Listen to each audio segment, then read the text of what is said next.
പുതിയ KPCC അധ്യക്ഷനും ഒപ്പം വർക്കിംഗ് പ്രസിഡന്റുമാരും UDF കൺവീനറുമൊക്കെ കോൺഗ്രസിന്റെ തലപ്പത്തെത്തിയിരിക്കുകയാണ്.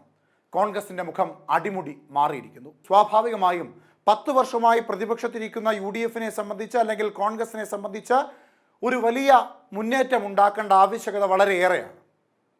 KPCC അധ്യക്ഷനായി K. സുധാകരൻ മാറി, സണ്ണി ജോസഫ് എത്തുകയും വർക്കിംഗ് പ്രസിഡന്റുമാരെല്ലാം മാറി. അവിടെ ഷാഫി പറമ്പലിനെ പോലൊരു യുവനേതാവും PC വിഷ്ണുനാഥിനെ പോലെ മറ്റ് സംസ്ഥാനങ്ങളിലടക്കം തെരഞ്ഞെടുപ്പുകൾക്ക് നേതൃത്വം നൽകി വൻ വിജയങ്ങൾ നേടിക്കൊടുത്തൊരു നേതാവും AP അനിൽകുമാറിനെ പോലെ ഊർജ്ജസ്വലനായ ഒരു നേതാവും ഒപ്പം UDF കൺവീനർ സ്ഥാനത്തേക്ക് അടൂർ പ്രകാശിനെ പോലെ 1996 മുതൽ ഇങ്ങോട്ട് എല്ലാ തെരഞ്ഞെടുപ്പുകളിലും വിജയിച്ച് തെരഞ്ഞെടുപ്പ് വിജയത്തിൻ്റെ എല്ലാ ഊർജ്ജവും നേടി നിൽക്കുന്നൊരു നേതാവ് അടക്കമുള്ള ഒരു ശക്തമായ നിരയുള്ളപ്പോൾ സ്വാഭാവികമായും അവർ ഒറ്റക്കെട്ടായി പ്രവർത്തിച്ച് മുൻപോട്ട് പോയാൽ 2026 നിയമസഭാ തെരഞ്ഞെടുപ്പിലും 2025 തദ്ദേശ സ്വയംഭരണ തെരഞ്ഞെടുപ്പിലും വലിയ മുന്നേറ്റം ഉണ്ടാക്കുവാൻ സാധിക്കുമെന്ന ഹൈക്കമാൻഡിന്റെ കണക്കുകൂട്ടലാകാം ഈ നിരയെ സംസ്ഥാന നേതൃത്വത്തിലേക്ക് എത്തിച്ചത്. ഇവിടെ പുതിയ നിരയെത്തുമ്പോൾ അവർക്ക് സ്വാഭാവികമായും ചില വെല്ലുവിളികൾ നേരിടേണ്ടതായി വരുന്നുണ്ട്. ആ വെല്ലുവിളികൾ പ്രധാനമായും ഏതൊക്കെയാണ് എന്ന് ഇപ്പോൾ സണ്ണി ജോസഫ് മാധ്യമങ്ങളോട് തുറന്നു പറയുകയാണ്. ആകെ പ്രധാനമായ 5 വെല്ലുവിളികളാണ് കോൺഗ്രസിനെ സംബന്ധിച്ചുള്ളത്. അതിൽ ഭരണവിരുദ്ധ വികാരവുമായി ബന്ധപ്പെട്ടുള്ള വിഷയങ്ങളുണ്ട്, അതിൽ തദ്ദേശ സ്വയംഭരണ തെരഞ്ഞെടുപ്പുണ്ട്, അതിൽ നിയമസഭാ തെരഞ്ഞെടുപ്പുണ്ട്, അങ്ങനെ നിരവധി വിഷയങ്ങൾ. അദ്ദേഹത്തിന്റെ വാക്കുകൾ കേൾക്കാം. ഇത് കേരളത്തിലെ കോൺഗ്രസിന് പുതിയ പ്രസിഡന്റും വർക്കിംഗ് പ്രസിഡന്റുമാരെയും UDF കൺവീനറെയും AICC നിയോഗിക്കുകയും ഞങ്ങൾ ചാർജ് എടുക്കുകയും ചെയ്തു. സാധാരണ നിലയിൽ AICC നേതൃത്വവുമായിട്ടുള്ളൊരു കൂടിക്കാഴ്ചയാണ്. അതിൽ ഞങ്ങൾ കോൺഗ്രസ് പ്രസിഡന്റിന്റെയും പ്രിയങ്കരനായ രാഹുൽജിയുടെയും എല്ലാം സപ്പോർട്ടും ഉപദേശ നിർദ്ദേശങ്ങളും സ്വീകരിച്ചു.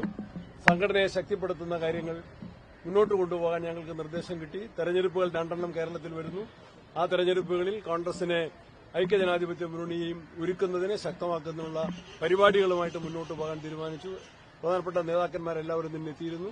ശക്തമായിട്ടുള്ള അവരുടെ നിർദ്ദേശങ്ങൾക്കനുസരിച്ച് ഞങ്ങൾ മുന്നോട്ട് പോകും. ഈ പുനഃസംഘടന സംബന്ധിച്ചെന്തെങ്കിലും അത്തരം കാര്യങ്ങൾ പാർട്ടി തലത്തിൽ ആലോചിക്കും. അത്തരം കാര്യങ്ങൾ പാർട്ടി തലത്തിൽ ഇല്ല.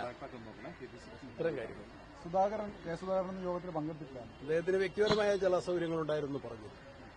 എന്താണ് ഇപ്പൊ തെരഞ്ഞെടുപ്പിലേക്ക് പോകുന്നത്? പുതിയ ലീഡർഷിപ്പാണ്. നിങ്ങളുടെ മുമ്പിലുള്ള ചലഞ്ച് എന്താണ് നേതൃത്വത്തോട്? തെരഞ്ഞെടുപ്പുകളെ വിജയകരമായിട്ട് UDFനെ ഒറ്റക്കെട്ടായി കൊണ്ടുപോവുക, നല്ല സ്ഥാനാർത്ഥികളെ കണ്ടെത്തുക, നല്ല പ്രചരണ മെഷീനറി ഉണ്ടാക്കുക, ഇന്നത്തെ LDF സർക്കാരിന്റെ ആന്റി ഇൻകംബൻസി ജനവിരുദ്ധ നയങ്ങൾക്കെതിരെ ശക്തമായിട്ടുള്ള പ്രചരണങ്ങൾ സംഘടിപ്പിക്കുക. സാധാരണ ഒരു ഇലക്ഷന് കൂടുതൽ പ്രാധാന്യം കൊടുത്തുകൊണ്ട് ശക്തമായിട്ട് മുന്നോട്ട് പോകും. ഈ തദ്ദേശത്തിന് ശേഷം നിയമസഭയാണ് ടാർഗറ്റ് രണ്ടും ഞങ്ങൾ ഒന്നിച്ചു പോകും. ആദ്യത്തേത് പ്രവർത്തകർ മത്സരിക്കുന്ന, സാധാരണ പ്രവർത്തകർ മത്സരിക്കുന്ന, ജനജീവിതത്തെ ഏറെ സ്വാധീനിക്കുന്ന ആദ്യത്തെ ഇലക്ഷൻ. അതിന് ആദ്യത്തെ പ്രാധാന്യം. ഉടനെ തന്നെ തെരഞ്ഞെടുപ്പ് അസംബ്ലിയും വരികയാണ്. തത്തുല്യ പ്രാധാന്യത്തോടെ രണ്ടും കൈകാര്യം ചെയ്യും.